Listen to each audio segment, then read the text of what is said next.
বলবেন? This is call leader, ঠিক কিনা? এক বাবা এসে বললেন, ওমরে ফারুক আমার ছেলে কথা শোনেন, বেয়াদব। ওমরে ফারুক ছেলেরা ডাকলেন, বাবা তুমি তোমার আব্বাজানের কথা শোনো না, এটা তো কবিরা গুনাহ। ছেলে বলে, ওমরে ফারুক সব দায় দায়িত্ব আল্লাহ ছেলে মেয়েদেরকে দিয়েছে। সাইয়েদনা আমর ইবনুল আস রাদিয়াল্লাহু তাআলা আনহুকে পাঠিয়েছেন মিশরে। মিশরে একটা দৌড় প্রতিযোগিতা হতো। ওই দৌড় প্রতিযোগিতায় আমর ইবনুল আস রাদিয়াল্লাহু তাআলা আনহুর ছেলে অংশগ্রহণ করেছে, কিন্তু এক মিশরি ওই দৌড় প্রতিযোগিতায় চ্যাম্পিয়ন হয়ে গেছে। রানার্স আপ হয়েছে আমর ইবনুল আসের ছেলে। এবার মিশরি ফার্স্ট আর গভর্নরের ছেলে সেকেন্ড। রাগের চোটে আমর ইবনুল আসের ছেলে ওই মিশরির মাথার মধ্যে কয়েকটা বাড়ি মেরেছে। মিশরি বলে, আমার মাল্লা কেন? তুমি খেলায় পারো না, আমারে মাল্লা কেন? কয়, আনা ইবনুল আকরামিন, আমি গভর্নরের পোলা, আমি যা বলবো এটাই হবে, আমার উপরে কথা নাই। মিশরি ওইখানে আর ঝগড়া বাঁধায় নাই, মনে দুঃখ নিয়ে মদিনায় চলে আসলেন। এসে বললেন, আমিরুল মুমিনিন, আপনি আমর ইবনুল আস রাদিয়াল্লাহু তাআলা আনহুকে মিশরের গভর্নর বানিয়ে পাঠিয়েছেন। একটা প্রতিযোগিতায় আমি চ্যাম্পিয়ন হয়েছি, ওনার ছেলে হয়েছে রানার আপ। কেন সে চ্যাম্পিয়ন হতে পারে নাই? এই কারণে আমার মাথায় লাঠি দিয়ে 3টা বাড়ি মেরেছে। বিচারটা দিছে কার দরবারে? কথা বুঝেন নাই বোধহয়? ওমর ফারুকের দরবার। ওমর ফারুক বললেন, তাই আগামী বছরের অমুক তারিখ আমি সব গভর্নরদেরকে ডেকে হিসাব নিতে, ওই দিন তুই থাকবি, পারবি না? মিশরে বলে, পারবো মানে অবশ্যই পারবো। ওই দিন 7 রাজ্য থেকে 7 গভর্নর হাজির, গভর্নরদের ছেলেরাও হাজির, মিশরীয় হাজির। 7 গভর্নরের কাছ থেকে 7 এলাকার খোঁজ খবর নেয়ার পরে ওমরে ফারুক বললেন, আইনাল মিসরি, মিশরি লোকটা কই, এদিকে আয়। মিশরি সামনে আসার পরে বলল, আমর ইবনুল আস, তুমি মিশরের গভর্নর, তোমার ছেলে সহ তুমি আসো। আমর ইবনুল আস এসে সামনে বসে রইলেন। এবার বললেন, ও আমর ইবনুল আসের ছেলে, তুমি নাকি ইবনুল আকরামিন গভর্নরের ছেলে, তুমি যা বলবা মিশরে নাকি তাই হবে, তোমার নাকি অনেক দাপট। নিজে একটা লাঠি এনে মিশরীর হাতে দিয়ে বলল, এবার তোর মাথায় যতটা মারছে তুই ততটা গুনে গুনে মার, আমি দেখবো। আমর ইবনুল আস দেখবে, আমর ইবনুল আসের ছেলেরে তুই এখানে মার। সে বলতেছে, থাক, আপনি বলছেন এতেই যথেষ্ট, মারা লাগবে না, আমি মাফ করে দিলাম। ওমরে ফারুক বলল, খবরদার, মার, মার ওর মাথার মধ্যে। মিশরি ওমরে ফারুকের ধমক শুনে ভয়ে ভয়ে 3টা বাড়ি মারল। এই বাড়ি মারা দেখেও ওমরে ফারুকের হৃদয় ঠান্ডা হয় নাই। লজ্জায় আমর ইবনুল আস, বয়স হয়ে গিয়েছে, সাহাবা, মাথা তখন টাক, মাথায় চুল নাই, লজ্জায় মাথাটা হেট হয়ে মাথাটা নিচু করে রেখেছে। এবার রাগের চোটে ওমরে ফারুক বললেন, এবার আমর ইবনুল আসের টাক মাথার মধ্যে একটা মার, মার। কেন ছেলেকে শিক্ষা দিতে পারে নাই? ইয়া আমর ইবনুল আস, মাতা জাআলতুমুন নাস আবিদা, তোমরা কখন মিশরীদেরকে নিজেদের দাস বানায় নিলা? ওয়াকাদ ওয়ালাদাতহুম উম্মুহুম আহরারা, আর ওদের মায়েরা তো ওদেরকে স্বাধীন সন্তান হিসেবে প্রসব করেছে। মানুষদের উপর ক্ষমতাগিরি করার জন্য গভর্নর পাঠাই নাই।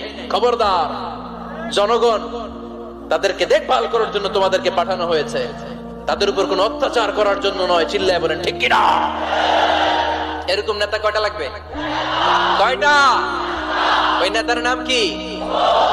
ওমর। হা হুয়া ইয়াতি ওমর।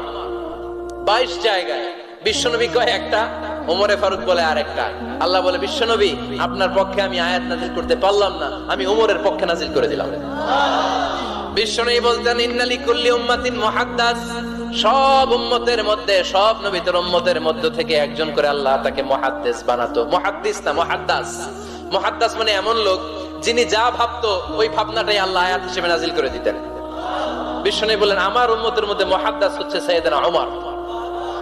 ওমরে ফারুক যখন খলিফা, দিনের বেলায় যদি রাষ্ট্রে কোনো নিয়ম জারি করতেন, দিনের বেলায় জনগণকে কোনো বিষয়ে যদি নিষেধ করতেন, রাত্রে বেলায় খাওয়ার সময় ফ্যামিলি মেম্বারদের সবাইকে বলতেন, এই দিনের বেলা আমি জনগণকে এই কাজ করতে নিষেধ করেছি, তোমরা আমার ফ্যামিলি মেম্বার, খবরদার তোমরা এই কাজ করো না।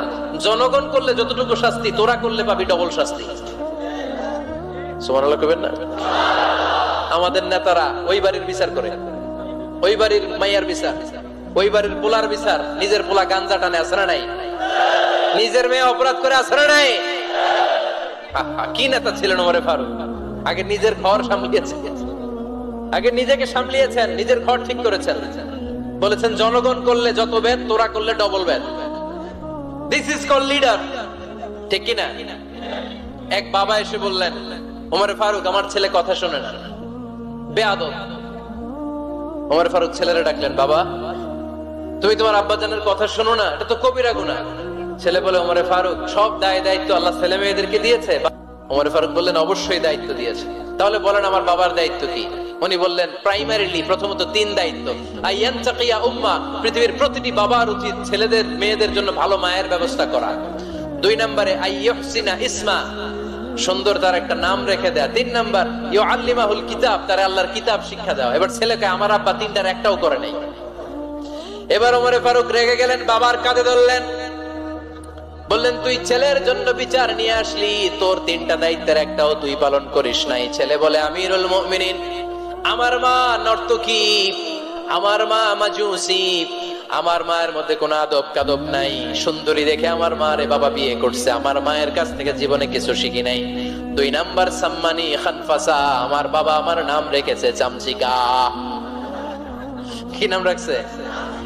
এটার নাম হইলো একটা, এরকম উল্টা পাল্টা নাম আছে না? নাই না, এগুলো রাখবেন না। আব্দুল্লাহ রাখবেন, আব্দুর রহমান রাখবেন, আর একটা কি বলছি আজকে, হুযায়ফা রেখে দিয়ে পারবেন। ওয়ালাম ইউআল্লিমনি হারফাম মিন কিতাবিল্লাহ, আমিরুল মুমিনিন। শুধু তাই না, আল্লাহর কোরআনের একটা অক্ষর আমার বাবা কোনোদিন আমারে শিক্ষা দেয় নাই। ওমর ফারুক রেগে গেলেন, এবার বাপের কান্দে দইরা মারতে শুরু করলেন। তুই পোলার নামে বিচার নিয়ে আইছিস, তোরে মাইর দিমু আগে। এরকম নেতার দরকার আছে না নাই?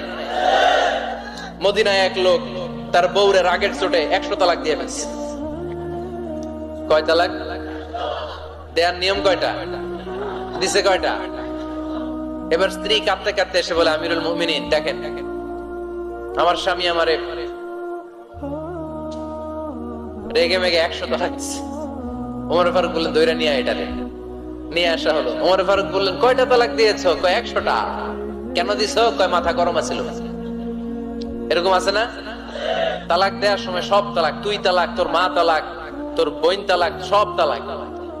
তালাক দিবে ওয়াইফ রে, দিতেছে সবাই রে। তো ওমর ফারুক বললেন, দিবে 3টা, 100টা দিলা কেন? কয় মেজাজ গরম।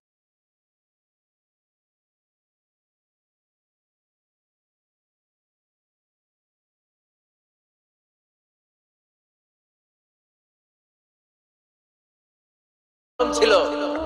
কয় দাঁড়া, আত-তালাকু মিন শাআইরিল্লাহ, তালাক হচ্ছে আল্লাহর দেয়া বিধানের একটা নিদর্শন। এটা নিয়ে তুই খামখেয়ালি করলি? আমার রায় শোন, আমার রায় হচ্ছে 3 তালাকে তোর বউ তালাক, বাকি 97 তালাক তোর পিঠের উপরে পড়বে। এরকম বিচারের দরকার আছে না নাই? এরকম দৃষ্টান্তমূলক বিচার যদি বাংলার জমিনে দেয়া হতো, আর কোন নারী ধর্ষিতা হতো? আর কোন নারীকে অ্যাসিড মারা হতো? আর কোন নারী যৌতুকের জন্য কান্না করত?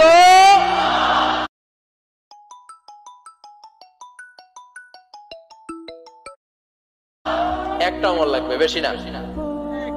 কয়টা লাগবে? তিনি গভর্নর সিস্টেম চালু করেছিলেন, governor system, Islamic state. Bahrain, Yemen, মিসর, কুফা, বসরা, মক্কা, মদিনা, এই 7 জায়গায় 7 জন গভর্নর পাঠিয়েছেন। তাদের থেকে তথ্য নিতেন। এই গভর্নর সিস্টেম উনি বানিয়েছেন।